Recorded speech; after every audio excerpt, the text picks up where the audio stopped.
Welcome back to Expert Instruction, the Teach by Design podcast, where we dive deeper into the research surrounding student behavior by talking with the people implementing these practices, where they work, and with the students they support. I'm Megan Cave. Toward the end of April and into the beginning part of May, several of us from PBISApps had the opportunity to hit up 3 conferences across the country, like actually in person. No Zoom calls, no pre-recorded sessions. We were live, people, face to face, probably with some of you listening right now, actually. And it was great. I mean, it was loud and a little overwhelming, but mostly it was great. We were at these conferences primarily to sit at our vendor booth, although some of us presented a session or 5. We handed out brochures and lanyards and stickers, and we answered so many questions about our apps. We saw lots of old friends and met tons of new ones too. And we learned so much, we had to sit down and debrief it. So in today's episode, I'm joined by some people that I know and love, my PBISApps colleagues and friends. Robin Spurl is our marketing and design manager. Jessica Daly is our training team lead, and Katie Schulz is one of our customer support specialists. The conferences that we attended were the Northwest PBIS Conference in Tacoma, Washington, hosted by the Northwest PBIS Network, the Association of Positive Behavior Support, APBS for short, and their international conference that was held in gorgeous San Diego, California this year. And for the first time, we actually attended an early childhood conference called Addressing Challenging Behavior that was hosted by the National Training Institute on Effective Practices. I mean, it's just 3 events, but like they happened over the course of 2 weeks. It was a whirlwind of teachers and researchers and coaches and leadership teams. To say that we came home with some things to talk about is an understatement. So I invited my friends to join me in this episode so we could talk about the conversations that we had with implementers across the country, the recurring themes we heard, and the questions that came up over and over again. Wow, we have a big group today. Thanks, guys. Thanks, everyone that I work with for joining me on our podcast today. How are you guys? Good. Good. Happy to be here. Great. Yeah. Thanks for inviting me. Good. It's nice to see all of your faces still on Zoom. Wah, wah. But we did get out of the office, right? For a couple of weeks, 3 weeks of conferences. How did it feel for you guys to be in person at these events this year? They've all been virtual for so long. It seems like an in-person event feels novel. It's true. How did it feel? Did it feel good, Robin? It felt good.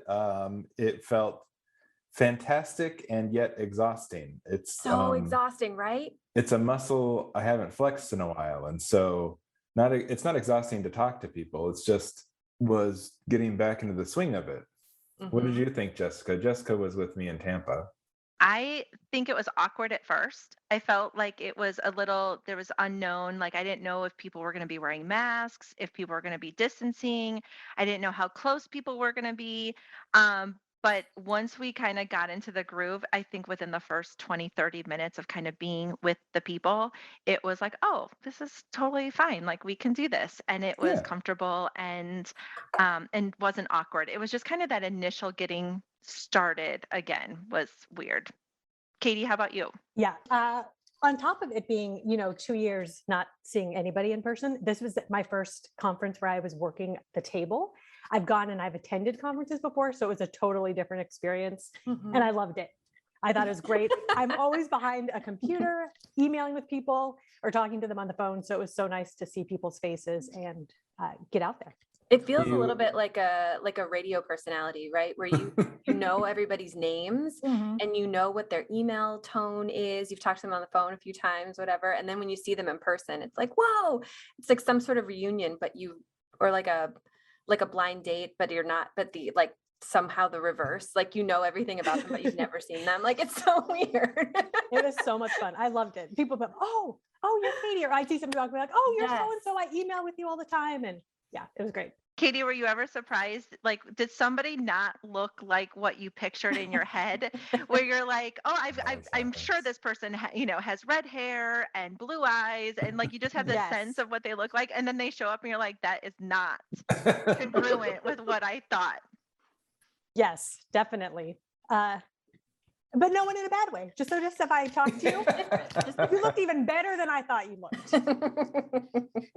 I hope you thought the same about me. But I knew what you looked like. No, I'm joking. Whoa. I was going to say you had a really good booth partner too, right? That was part of it. I mean, it could have been better, but Wow. Oh, yeah.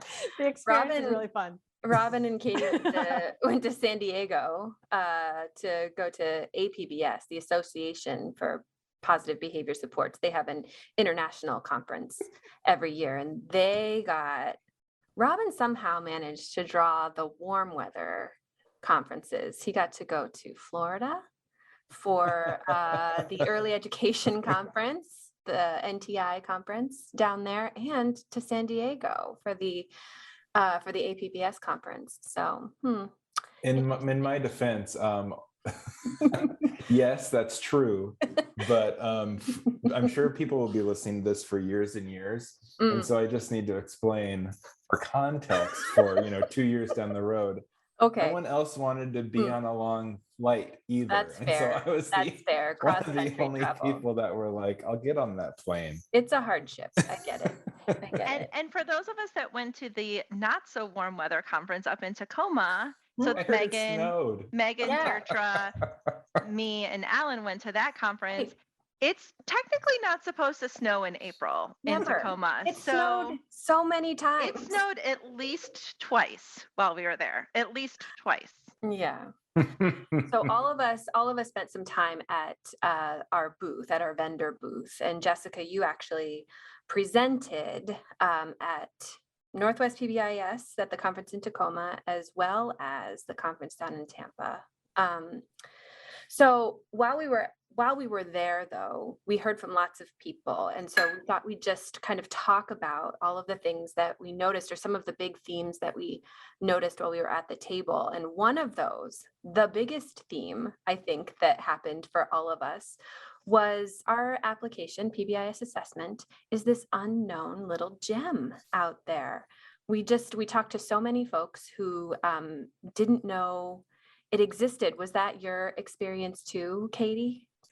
Absolutely. And actually, this is something that I remember from attending conferences as well. Is Yeah. assessment would come up. But people come by the table and you're chatting and, oh, do you do the TFI? Yeah. Oh, do you do it online? Oh, no, we do it by paper. It's like, what?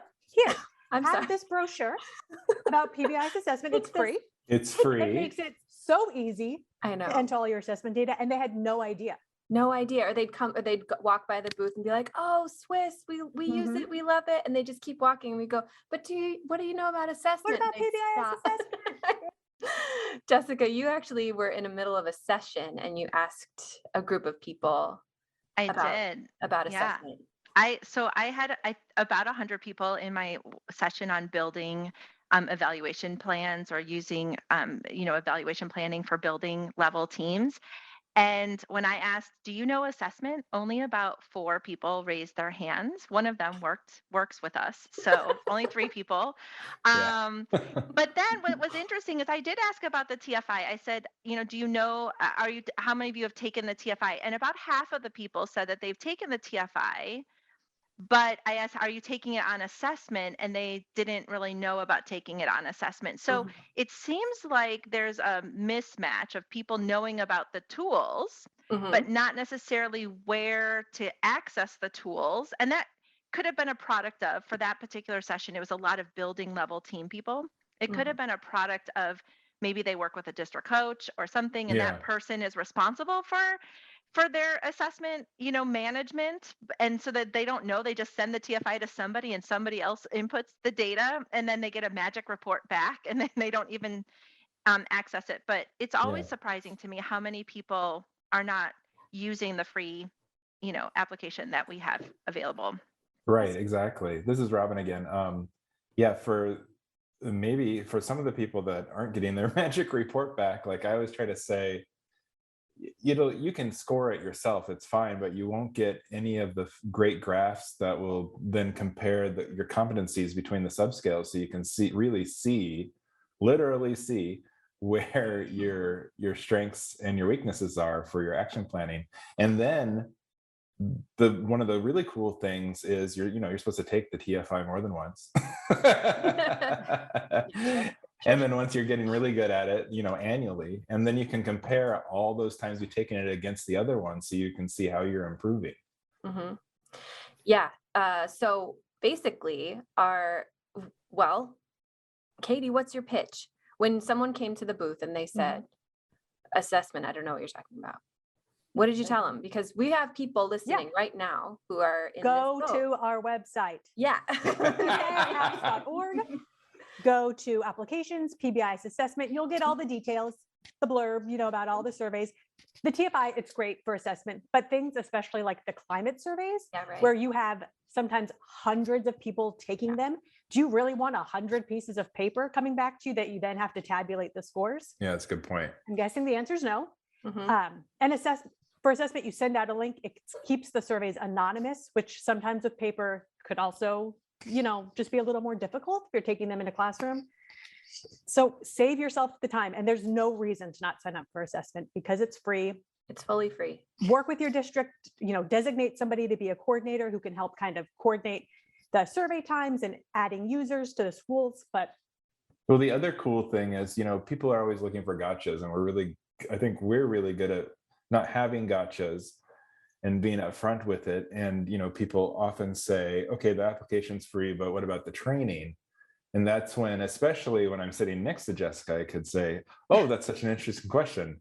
What do you think, Jessica? And Jessica will say, the training is all encompassing. It's all free. It doesn't cost you anything. And we have lots of training options available on a monthly basis on specific tools, on how to use the application, like how to manage assessment.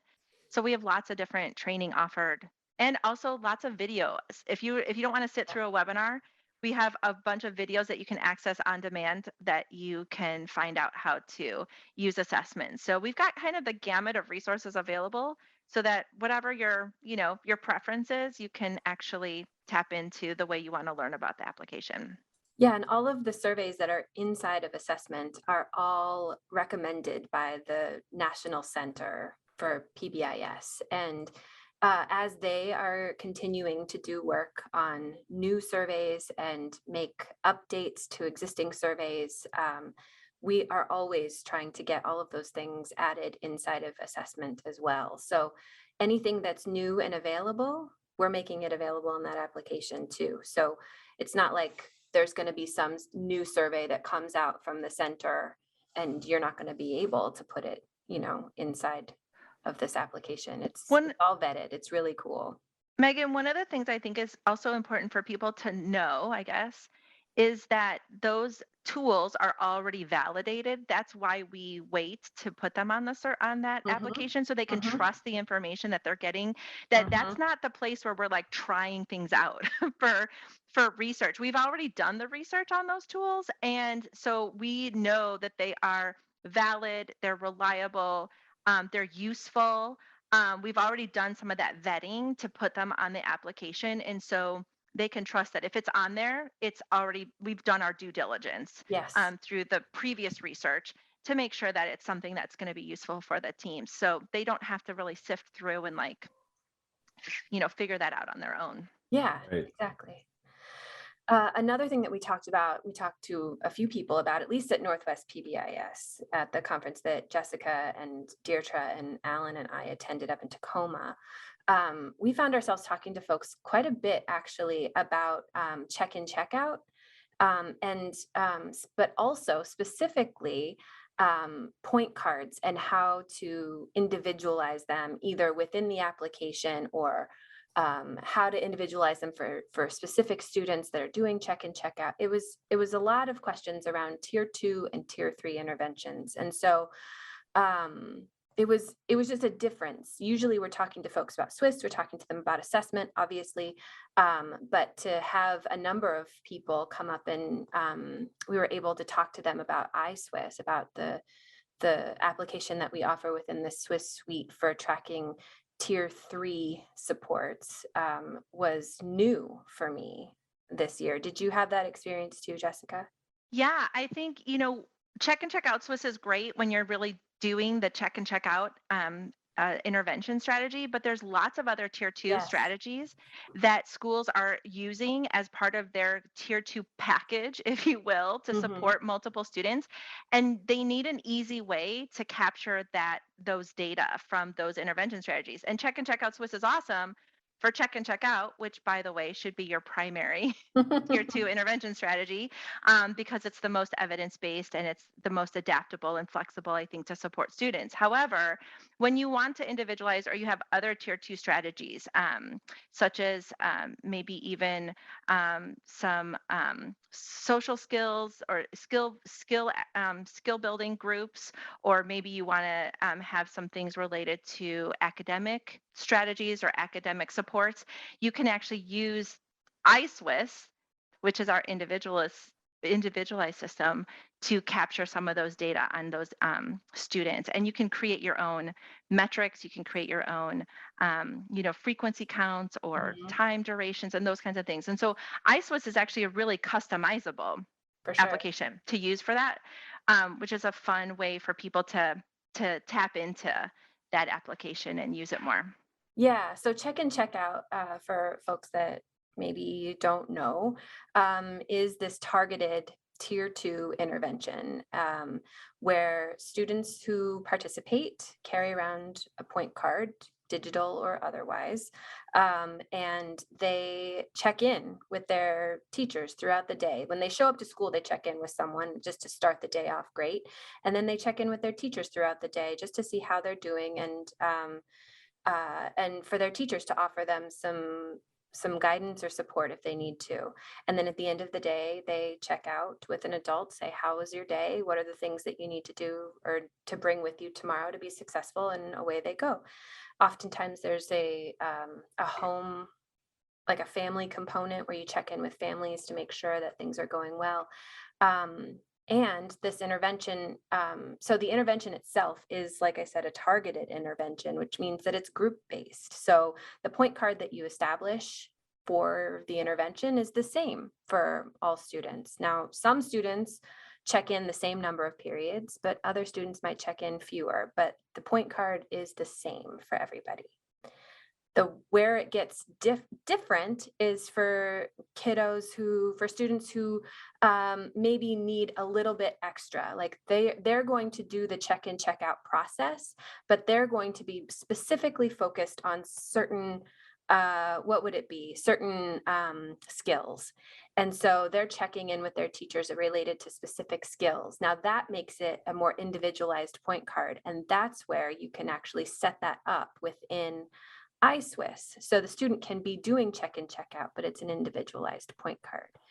And so we talked to this one woman in Northwest PBIS. She came to the booth and she was asking us about, we have students doing check in, check out, but I've got like 4 or 5 different kids who are doing it just like specific to them. And I want to track these specific things in CICO SWIS. So you could actually set this up in iSWIS. And she lost her mind. She was like, oh, what?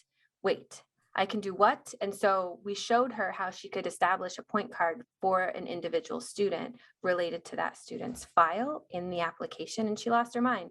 And so that got us thinking.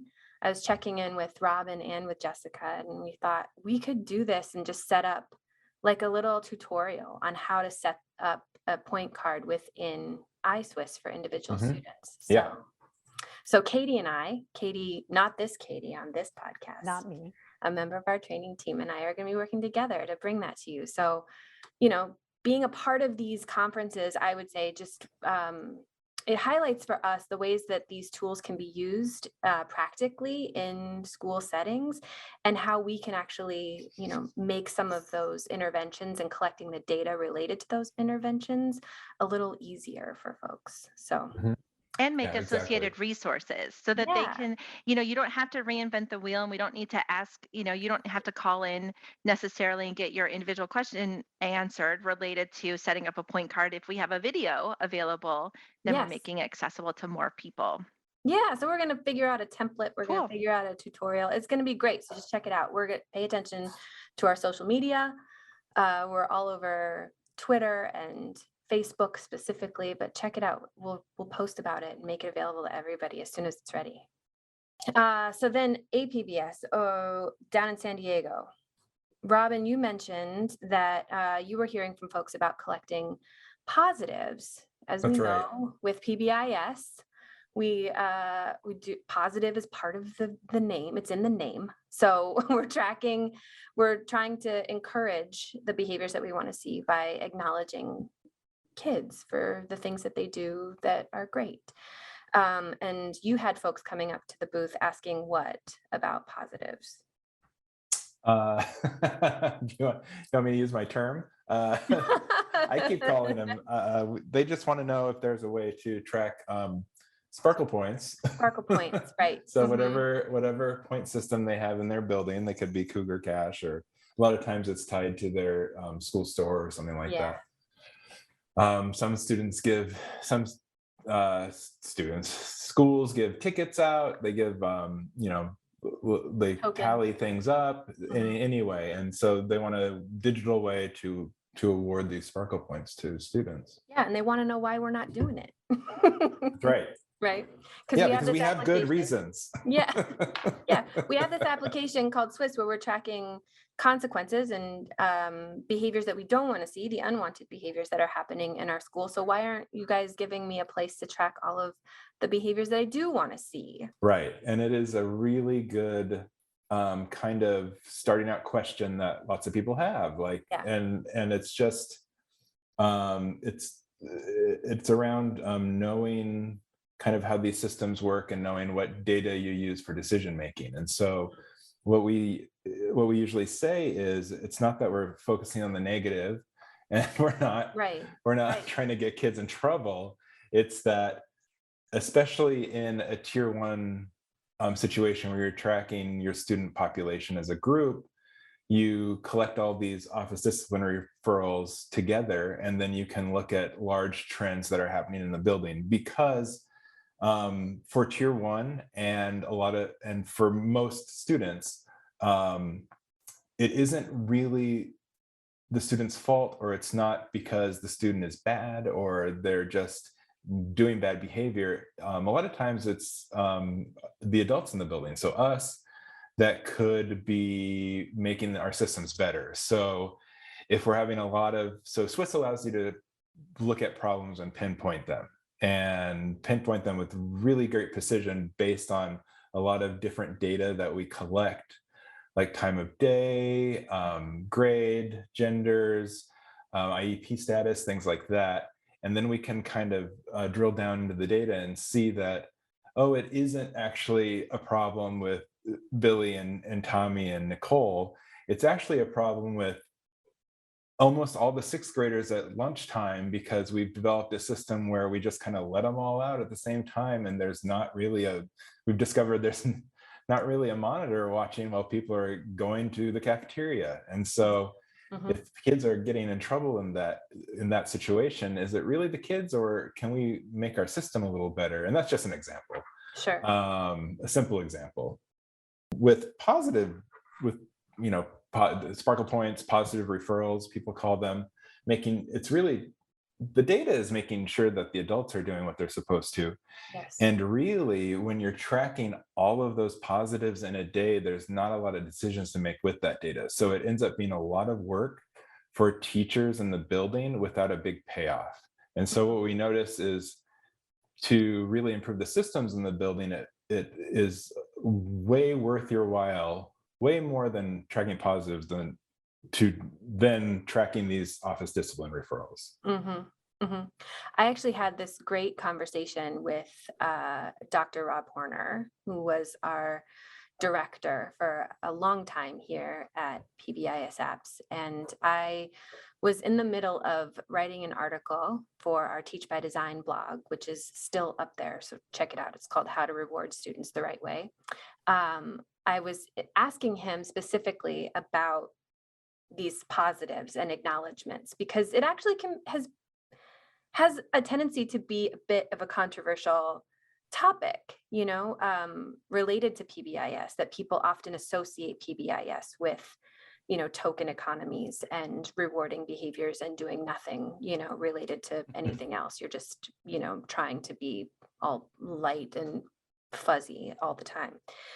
And so I was asking him, like, what is the purpose of these rewards? And he was great about it. He was like, the reward is not, yeah, it's for the kids, and to keep them encouraged and motivated when they're having a hard time. But they're just as much for the adults, like you were saying, Robin, because if you're carrying around, let's say you're carrying around 6 tokens in your pocket as an adult. And I don't know about you, but anytime I'm big on pockets. I'm a lady. I like to have pockets. And so I put my hand in my Megan pocket. is pro pocket. Pro pocket, people. Let it be known. Let it be known. And so when I put my hands in my pockets, I'm constantly like, I've got little rocks and little things in there that my kids have given me over the course of the week or whatever. And I notice it. I notice that it's there. And so if I had those tokens in my pocket, it serves as a reminder that I have 6 kids that I need to acknowledge for doing something great, or at least the effort that they put into something. And it's not going to be, for my own self, it's not going to be the kids that I always acknowledge. It's going to be the kids that I actually have a hard time acknowledging. And so when Rob was talking to me about, the use of these tokens within a PBIS framework, he said, really, the intention is to serve as a reminder to the adult that there are kids that need your acknowledgement. And those are the kids that you need to go up and talk to and say, I see you trying. Here's this thing, and it's not going to be for a thing that they do well most of the time. It's going to be for doing a thing that they often have a hard time doing. And that's the thing that's going to serve as a motivator for them. You're not going to acknowledge a kid, who's great at counting to 100 for counting to 100. You're going to acknowledge a kid who's had a hard time counting by tens when they actually get, above 50. So it's those kinds of things. And so the positive itself is great. And the token is great. It's a reminder. But actually, like, what do you do with that information as far as making decisions? We're all about like efficiency and making sure that the data that we're asking you to enter is actually useful. And so anytime you think, why couldn't I just enter it? Well, we could make it available. In fact, I think, Jessica, maybe you remember, I think the original versions of SWIS, it was possible. They tried to make it possible for people to collect them. And the thing is that you're supposed to be giving these things out all the time. Like, you're lousy with the positives, people. Lousy like you've got a lot of them, not like you're bad at it, like you have a lot of them. And so if you're entering all that information, you're going to be entering a lot of data all the time. And so we're always thinking about, like, if I'm going to ask you to enter this information, how are you going to use it for making decisions? It's all about efficiency and effectiveness. Yeah. Efficiency and effectiveness, our 2 favorite E words. Yeah. Equity gets thrown in there too, right? Equity does too. Yes. Yeah. I like easy. Easy. Oh, easy is good. Yes, easy's a good one. Okay, so we have like 5 favorite E words. And Ethiopian food, but that's different. That's for That's a different podcast. We're going to talk about food in another podcast. Mm-hmm, mm-hmm. So I think when we think about all of these things that we've talked about so far, really something that came up for a lot of us is that we met a lot of new folks out there. Up in Tacoma, we've met so many people from Alaska. It was exciting. It was really exciting. They've got a brand new initiative that's coming up. And so they were brand new to all of this stuff. They had been there by the time we got there, they'd already been there for like 3 days doing like workshops and pre-conference stuff. And they looked a little wide-eyed. There was one woman, I had asked her what her travel was like to get here. And it took her the better part of a day to get from where she lives to Tacoma, where the conference was. Katie, I think, did you mention too that you met quite a few people, new people that were like new to PBIS, new team members? Yeah, we had a lot of people come by the booth and say, it's their first conference. Yeah. They knew nothing about PBIS. They were sent here to learn about PBIS. Yeah. I was actually shocked. I expected to see a lot more like experts or people who are like using PBIS in their schools every day. So I was surprised to hear. Yeah, I think it's about all like the new people. turnover, right? Like it's a product of the turnover that we've seen within education, and also maybe schools that are recommitting to some of these things that that had kind of fallen off either within the last 2 years or even before. So if the people who are listening to us talk about this stuff now are also new, what are some of the places that you like to send people, either on our website or other people's sites, or what are some resources that you like to recommend to new people? Jessica, what do you have? I usually send them to the center website, the center on PBIS, which is our National Technical Assistance Center. There is lots of great getting started information, but also separated by topics. You can find topics on equity and topics on high school and topics on database decision making. There's just a ton of resources, and it's being updated all of the time, which is just really great. So that's one that I've definitely got bookmarked, and I make sure that people tap into that right away. Katie, how about you? What do you share with other folks? I was going to say PBIS.org. That's the website that you're mentioned, Jessica. And I send people there all the time. Another good resource, and I actually had somebody come up and tell Robin and I how much they enjoyed it, was your Teach by Design articles, Megan.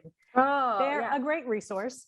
And we had a state level person from Arkansas come up to our table and say that she has a monthly meeting that corresponds with the day your Teach by Design articles come out. And she didn't realize it? No. But she's like, oh, they just always come out on the day I have this meeting, and I always pass them along because I said, love they always come out the second Tuesday of the month. And she says, that's when my meeting is. So she's probably sharing it right now because we're recording this early. And today it came out. But they're also a great resource. So hello to you if you're watching the podcast. Yeah. I love them because while I work in education, because I work with PBISApps, that's not my background. My education is not in education. And your articles just make it so easy to digest. And so they're a really great resource for people kind of getting started. They're fun. You have fun GIFs and little images of them. So Teach by Design. And those are all on our website, PBISapps.org. Yeah. Thanks for the plug. And people love them. I'll just mention too, that if anybody out there has ideas or things that they want, us to cover, topics that you want us to cover, like, we're super happy to do it. I like doing series on things. So share what you'd like to read about and listen to, experts that you want to listen to on this podcast. We're happy to have you all. I like to, the places that I find myself going often I actually go over to the Midwest PBIS website a lot. They are doing some really great work and they come out with, especially around their classroom management. They offer trainings, but they also put a lot of their materials on their website. So they're easy to download. And even if you haven't participated in a training, you can kind of follow along and see some of the practices that they recommend. So I go there, and I guess in that same vein, I would say for folks to connect with their regional PBIS offices if they have the opportunity to do so. Going to conferences like we went to are so incredible. They're really inspirational. There was a keynote speaker up in Tacoma, Dr. Erica McDowell, who her keynote was so motivational and just really encouraging for everybody in the room to keep going and to look for ways to build community. So going to conferences like the ones that we've been to are really great for meeting people that are doing the things that you're doing and for learning from each other on how you can improve what you're doing. And oftentimes those regional offices are putting together conferences or highlighting those conferences on their websites. So I would encourage people to check those out. Robin, what do you like? I'm going to sound a little like a broken record and say I like the center website. One of the things I try to do when talking to someone that's unfamiliar with PBIS, because contextually we're all about the data, right? So how do I contextualize what we're doing within the broader PBIS when someone doesn't know it? So I'll describe like, PBIS has some core features, some pillars. Lots of times people call them core features, and it's made of practices, system, and data. And there's a great graph or a great kind of Venn diagram on the website that shows how they're all interrelated. The circles? The circles. It's called the circles. There's 3 circles overlapping. Don't you have those tattooed on your body? I know, right? Robin, don't you have Part like of a it. back piece of the circles? Yeah, That's so the there's 3 initiation circles. process. With the big circle. It's part of our initiation here. Yeah, it's right there. Well, we're talking about getting triangle tattoos so we can get circle tattoos for the other I've got 2 arm. shoulders. I can put one on each. There was an unusual amount of talk about triangle tattoos There was. in San Diego. Yeah. They wanted This to is a know. new merch item. We New had merch item. stickers. They wanted to know if we had tattoos. We said no. They said, do you have them to buy on the website? I said no. They said, well, you should. I was like, okay. Okay, we'll get those stickers and tattoos and we'll sell them. Sorry, so the circles you were talking Yeah, about. but quickly, circles. I'll just describe the circles. There's 3 interconnecting circles: data, systems, and practice. And all of those work together for outcomes, which is a large circle that encompasses those circles. And at the center of all of it, they're all working together towards equity and equitable outcomes. And so all of those are represented in the circle. And it just so happens that one of the, the core features is data.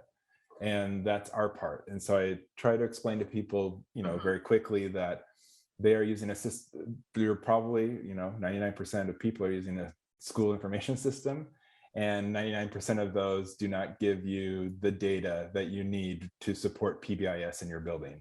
And so that's where the SWIS suite and PBIS assessment come in, and we do give you that data. Yeah. That's my quick elevator speech without talking about triangle tattoos and It's good. It's good. Yeah. I think too that a thing that I like to talk to people about when they're new is just reminding folks that it's a framework and that's not a curriculum. It's not something that you're going to come in and implement the same. You can't, there's a blueprint, but it's not a handbook. So there's nothing in there that's like a step-by-step, do this, do that, do this, do that.